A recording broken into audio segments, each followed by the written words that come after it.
Hi అండి. కొత్తగా నేర్చుకునే వాళ్ళు ఉంటారు కదండి. వాళ్ళు ముందు పాటు డాట్స్ ఎలా పెట్టుకోవాలో అర్థం కాదు కదా, వాళ్ళ కోసం ఈ వీడియో చేస్తున్నానండి. ఆ, అయితే ముందు పాటు డాట్స్ కోసమని ఉక్సుల పట్టి ఉంటుంది కదండి, దానికి వెళ్ళి నుంచి కింది సైడ్ క్రాస్గా కట్ చేసి ఉంటాం కదా, అక్కడి నుంచి టేప్ తీసుకొని కొలుచుకోవాలి.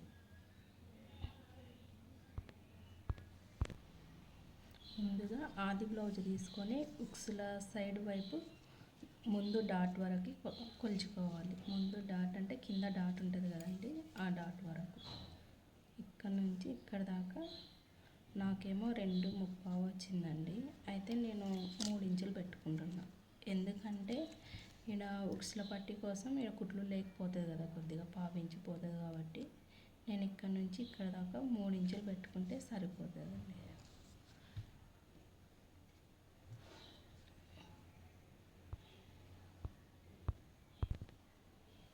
ఉక్సుల పట్టి వైపు నుంచి ఇక్కడ దాకా 3 ఇంచులు పెట్టుకున్నాం కదండి. ఈ డాట్ నుంచి, ఈ 3 ఇంచుల డాట్ నుంచి ఇక్కడ వరకు 2 ఇంచులు పెట్టుకోవాలండి.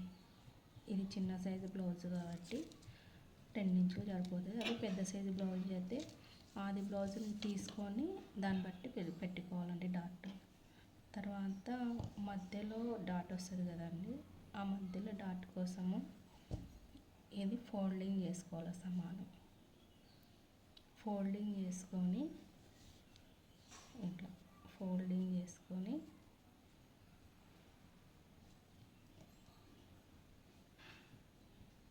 ఇక్కడ నుంచి మళ్ళీ ఇక్కడ 2 ఇంచులు పెట్టుకోవాలి. 2 ఇంచులు సరిపోతుందండి మధ్యలో డాట్ అయితే.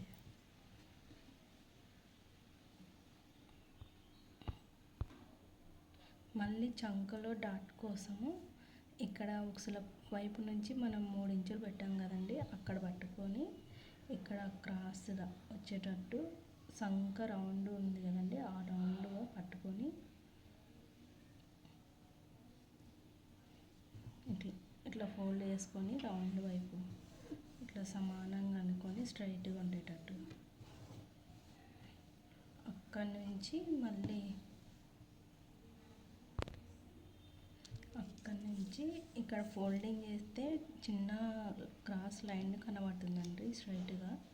అక్కడ నుంచి టేపుని పట్టుకొని ఇట్లా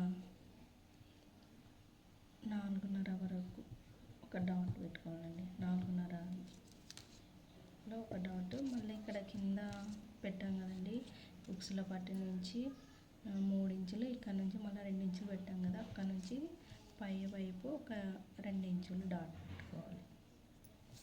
ఇట్లా పఫ్కి ఇలా సమోసా షేప్ మాదిరి డాట్స్ ఇచ్చుకోవాలండి. ఇట్లా ఇట్లా ఇచ్చుకుంటే ఇది పర్ఫెక్ట్గా వస్తుంది సమోసా పఫ్.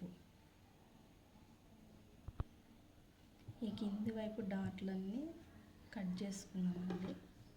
ఇట్లా చిన్న ఇట్లా కటింగ్ ఇచ్చుకుంటే మనకి ఎక్కడి నుంచి ఎక్కడ దాకానని గుర్తుంటుంది.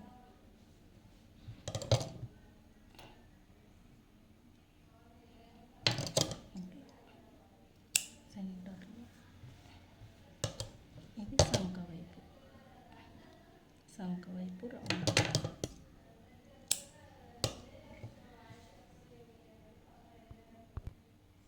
ఇవే డాట్లు వెనక వైపు ఉండాలి కదా మనకి, అందుకే ఇట్లా పట్టుకొని వెనక వైపు కూడా ఇలా పెట్టేసుకున్నాం. ఇట్లా పెట్టేసుకుంటే మనకు కరెక్ట్గా అనేది పఫ్ 2 సైడ్లు కరెక్ట్గా వస్తుంది. ఇట్లా ఇలా సేమ్.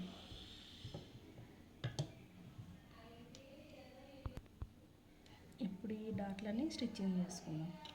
ఫస్ట్ కింది వైపు స్టిచ్ చేసుకోవాలి.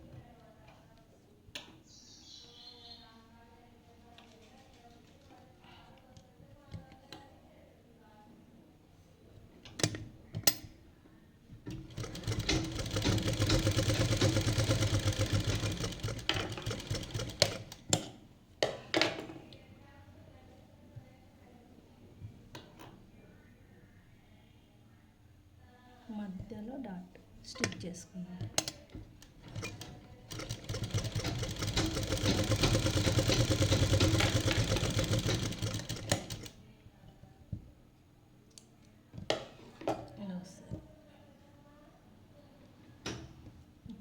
సంకల డాట్ స్టిచ్ చేసుకుందాం.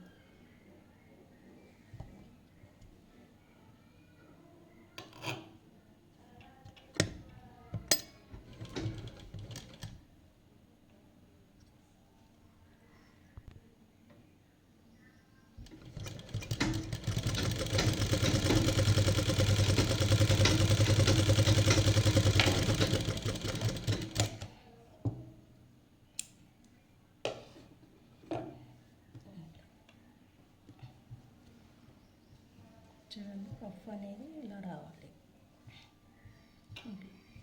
ఇట్లా వస్తే మనకు ముందు భాగం కరెక్ట్ షేప్లో ఉందని అర్థం.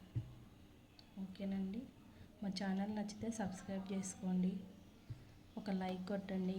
మీరు లైక్ కొట్టడం వల్ల నలుగురికి షేర్ అవుతుందండి. మీ లైక్ సబ్స్క్రైబ్ చాలా ఇంపార్టెంట్ అండి.